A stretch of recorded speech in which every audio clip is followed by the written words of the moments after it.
અસામાજિક તત્વો પર સુરત ગ્રામ્ય પોલીસે કાર્યવાહી કરી છે। માંગરોળના પીપોદરા ગામે દાદાનું બુલડોઝર ચાલ્યું હતું। પીપોદરા વિસ્તારમાં ઉત્પાત મચાવનાર રાકેશ પકોડાના અવૈધ દબાણ પર બુલડોઝર ફર્યું હતું। અસામાજિક તત્વો પર સુરત ગ્રામ્ય પોલીસની કાર્યવાહી। માંગરોળના પીપોદરા ગામે ચાલ્યું દાદાનું બુલડોઝર।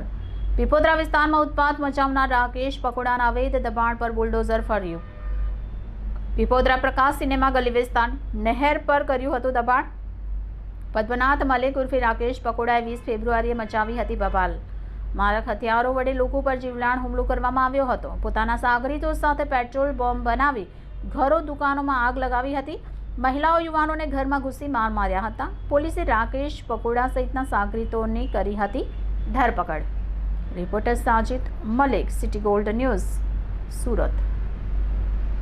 बालोद ओपी के पिपोदरा एरिया में पद्मनाम अलेस राकेश पकोड़ा और उनका भाई त्रिलोक चंद अलेस राजा पकोड़ा का A1 नाश्ता सेंटर बिजनेस चल रहा है।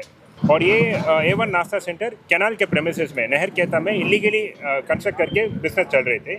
सो इस नाश्ता सेंटर को अभी इरिगेशन डिपार्टमेंट डेमोलिशन ड्राइव कर रहे हैं। उनका कार्यवाही अभी चालू है, आप देख सकते हैं। और इस डेमोलिशन ड्राइव को हम कोसंबा पुलिस पूरी सपोर्ट बंदोबस्त की तरफ से दे रहे हैं। Thank you. ये सर तुम्हारा नाम ने होतो विकास मोरडिया, सेक्शन ऑफिसर, तड़केश्वर सब ये सर बुलडोजर લઈને કોઈ પહોંચ્યા છો શું છે સર?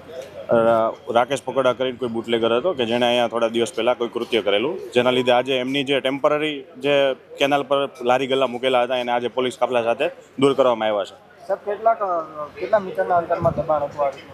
15 થી 20 મીટરના અંતરમાં ટેમ્પરરી દુકાન ને લારી ગલ્લા, ફ્રીજ ને એવી બધી વસ્તુ પડેલી હતી, જેને આજે જેસીબી મશીનરી દ્વારા દૂર કરવામાં આવે છે। આગામી દિવસોમાં પણ દબાણ દૂર કરવામાં આવશે કે ફક્ત આજનો દિવસ? ના, આ લાઈન પર જેટલા છે એમને નોટિસ ઓલરેડી અપાઈ ગઈ છે। જો એમની માપણી થયા બાદ જો દબાણ હશે તો તેને પણ દૂર કરવામાં આવશે।